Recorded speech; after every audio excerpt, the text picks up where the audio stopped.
Meditation is so widely spread and has such various forms and content that we thought it appropriate to talk about it today from the perspective of a Gnostic spiritual school.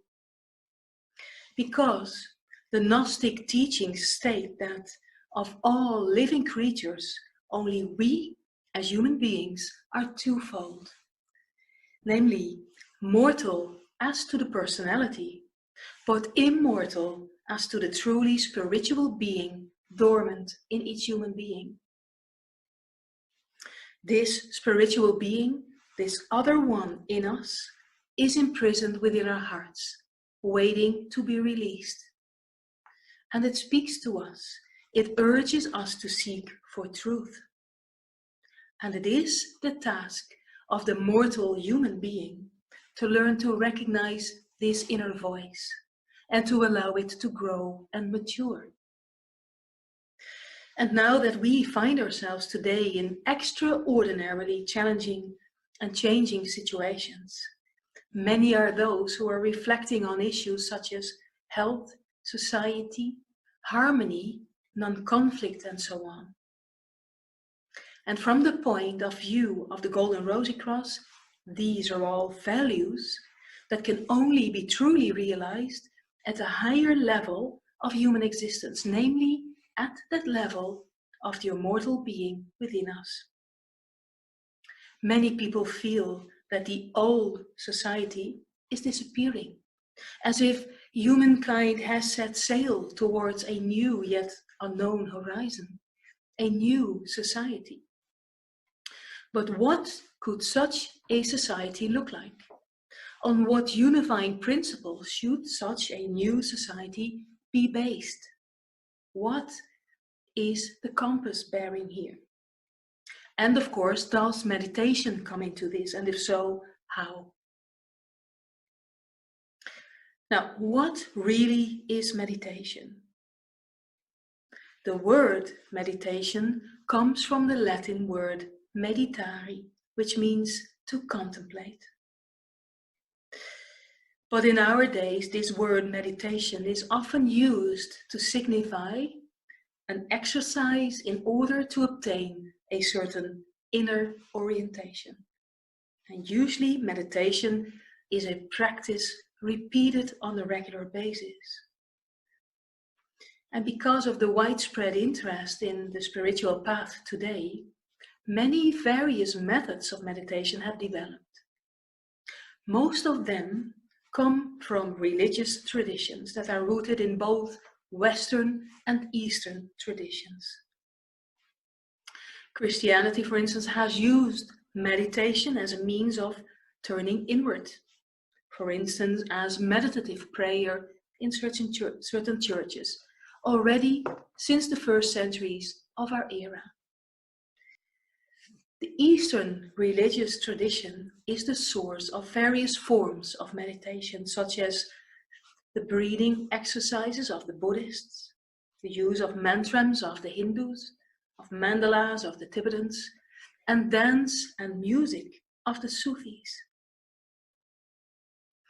However, today, the religious basis of these methods has moved to the background, and a more therapeutic emphasis has taken over. Meditation techniques are advertised with slogans such as prevent stress and fatigue, increase your creativity and energy, or obtain a better balance between body and spirit. And in today's hectic pace of modern life, it's no wonder that people are looking for various outlets, because from childhood we are flooded by everything that seduces and stimulates the senses. And we must adapt ourselves to a competitive society and its demands, or to be left on the sidewalk. So stress develops and our body sounds the alarm. And many sense that the answer can be in tranquility and silence. And to that end, seek various meditation methods which may offer a way to regain balance and control over daily life. Because who doesn't want to live a peaceful life with a smooth career and a happy family? As we indicated, many meditation techniques originate from spiritual or religious traditions that were aiming at awakening the dormant spiritual being within us. So let us now look at how the divine soul is activated. When the spirit spark in the heart is touched, is activated, a new budding soul comes into being, which begins to have an influence on their whole being, with its personality still under the influence of the ego. This new soul, immortal in its nature, is linked to the world of true love and harmony, to the original universe. As and when this touch comes about, very often as a result of an event of great disturbing impact, life's experiences, we begin to hear and to listen to that voice coming from the spirit spark that calls out, wake up, liberate yourself from the ties that keep you imprisoned in your egocentricity. Come out of your prison. Turn your life around and listen to my voice. And if this voice, this impulse, would not appeal to us constantly, we would lose ourselves completely in our earthly state of being, in matter, submerged in a dream of an earthly paradise. So yes, painful experiences and the continual call of the spirit spark atom remind us time and again of the fact that our immortal soul does not belong to this transitory world of opposites. Yet we are a personality with a mortal soul, and they who can respond to that call, rather than serving the ego, they turn towards eternity that is embedded in our very being. Yet the ego keeps us within the prison of space and time, and however much we may be aware of that, the energies that keep us fettered and enchained are so strong that more often than not, we do not listen to the voice of the divine soul, the other one within. And this lack of willingness has its root in strong egocentricity. And the path to liberation in our time must therefore be aimed at victory over the ego. In the current phase of the development of humanity, we should no longer perform exercises to strengthen the personality, but what is needed is a voluntary surrender of the ego to the divine spark within us, so that the divine soul may unfold itself. And the seeking and striving person develops insight that he or she must turn towards his or her center, to the inner soul nucleus. And this center, this inner immortal divine nucleus, is the spirit spark atom. And to turn inwardly to that spirit spark atom is the true meditation for this time. The personality learns to obey the inner impulses of the new soul. And this will lead to a further maturation of the divine soul, and which will connect with the divine spirit, transcending the consciousness of the personality rather than strengthening it.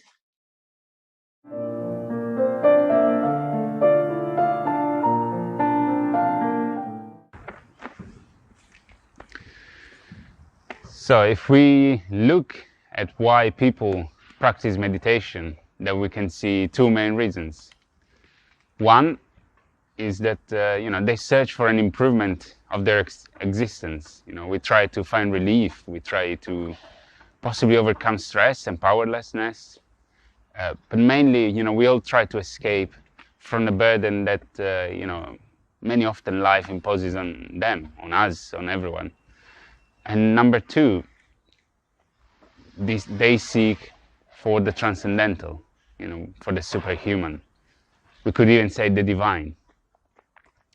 Well, in both cases, meditation can be seen as a means to turn inwardly, to free oneself of all the chaotic whirling, of our thoughts, of our daily life that they always circulate through our mind.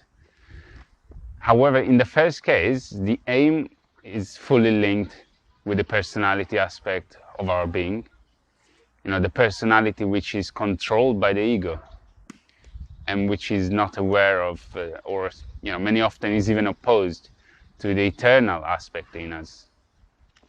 Whereas in the second case, we are looking at a person who, after, possibly after many experiences, has obtained a certain inner openness for the spiritual impulses that speak to him or her from the spark of the spirit. We can call this spark the rose or the lotus, and this can be found in the heart. And in all of us, there is certainly a deep yearning to enter into the silence of this inner room and to receive the transmuting forces that can enter the personality system and that can bring about soul rebirth. And here we certainly introduce the term of the soul. And again, if we look at the human beings, but also what has been described through the ages by the Gnostics as the fundamental duality within ourselves, then we see that man harbors two souls within himself or herself.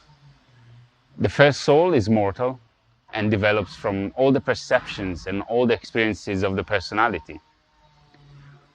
And this soul has a center of consciousness which we call the ego, and which is it's aimed at self-preservation, at self-maintenance, the survival.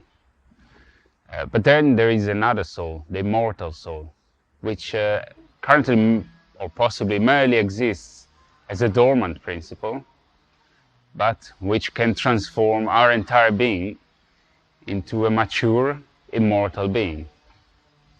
And again, its potential is to be found in the heart sanctuary. Now, the ego, as we know, links itself, of course, with the visible world, but also with the invisible, subtle aspects of our nature, with what we call the beyond, the so-called spiritual domains. And here there is, perhaps one of the reasons why the School of the Golden Rosicrucian warns us to be cautious when we go about practicing meditation. And here it's very important that we know with what forces and with what energies we are linking ourselves with, when we decide to undertake such practices. Because if there is a drive of the ego to obtain spiritual gifts, even if it's about obtaining calmness and tranquility, but then for oneself, for ourselves, well then, especially when the person concerned uses his willpower, his emotions and physical postures to relate to invisible forces over which in fact he has no control, and often he doesn't even have a deeper understanding, well then what can happen is that certain gifts will certainly be obtained, but they will inevitably link that person with the egocentric spheres of this world.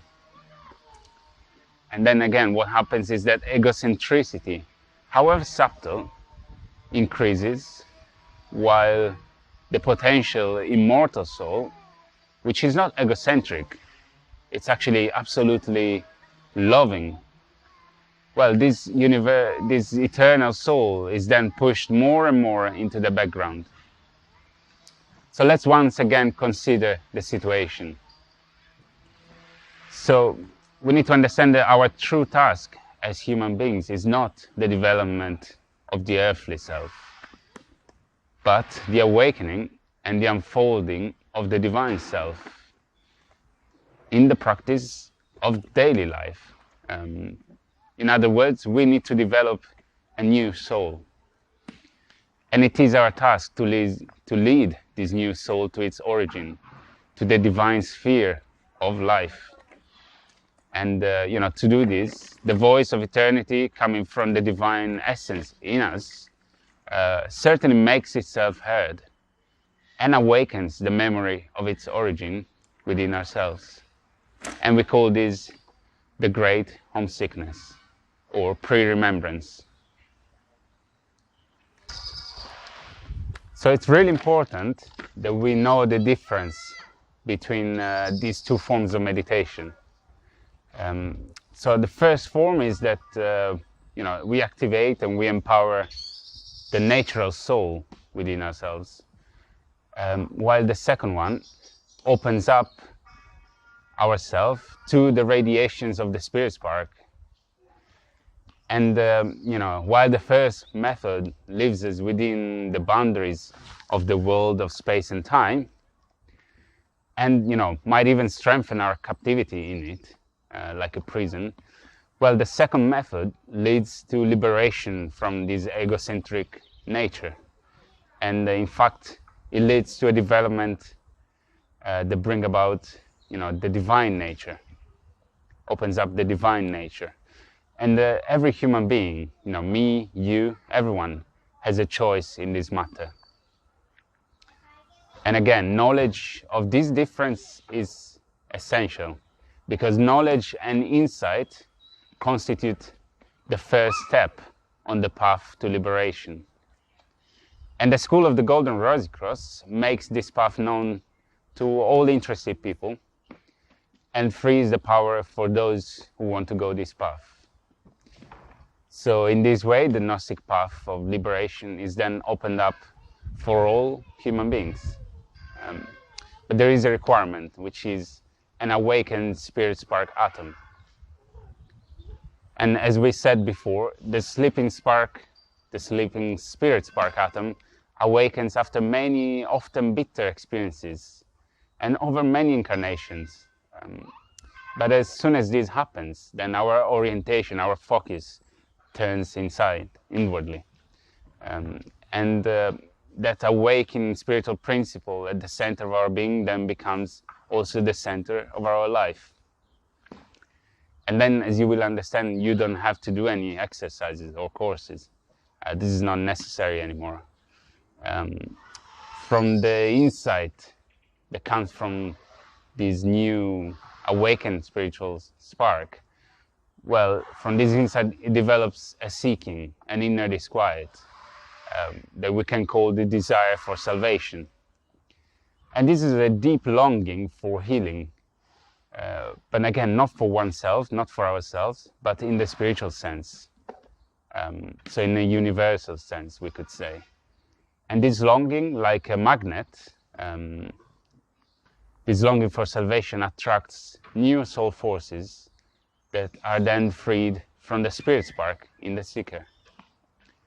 And like a rose, the new soul unfolds, which is why we speak of the rose of the heart.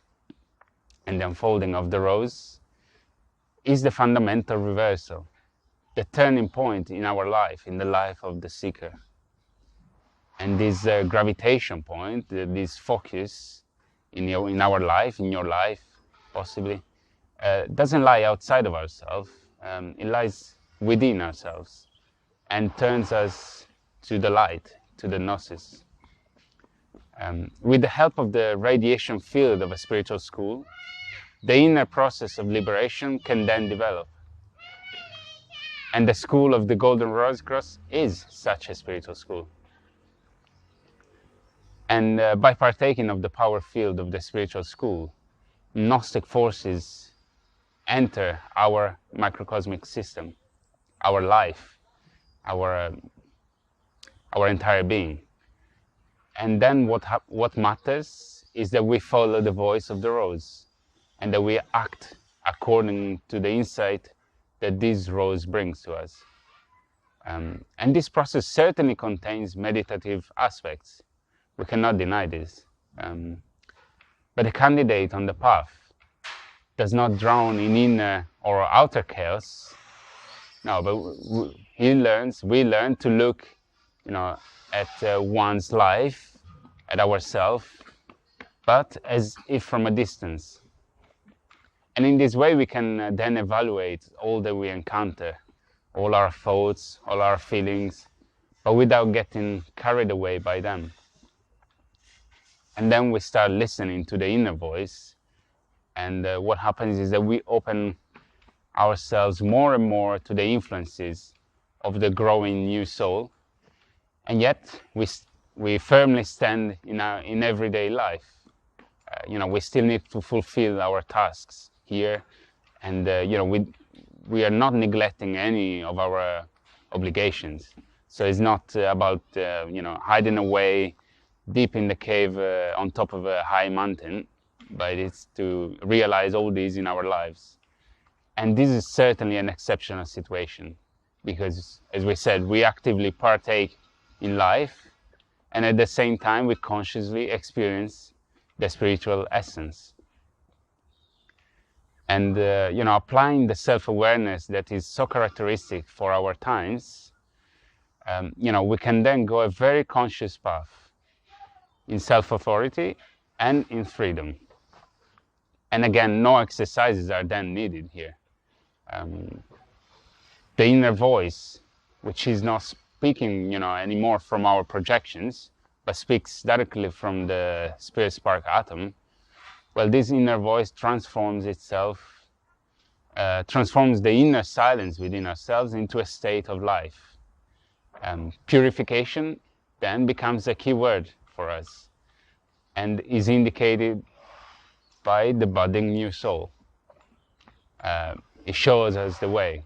And so purification of our body, of our mind, of our soul, accompanies the person who goes this path of transformation. And this is not forced in any way. It cannot be forced. But the more we become sensitive to the messages of the Spirit, well, the more intensely this structural renewal can progress in the entire life system. Within our body, as we said, our consciousness, our soul. And then the new immortal soul grows and comes to great activity within ourselves, and irradiates its force and its joy in you and from you. It becomes a part of your self-awareness. Then after this intensive preparation, a meeting takes place between the yearning soul and the divine spirit. Then the new human being rises upward into the all, into the absolute. And liberation has become a fact. Thank you for your attention.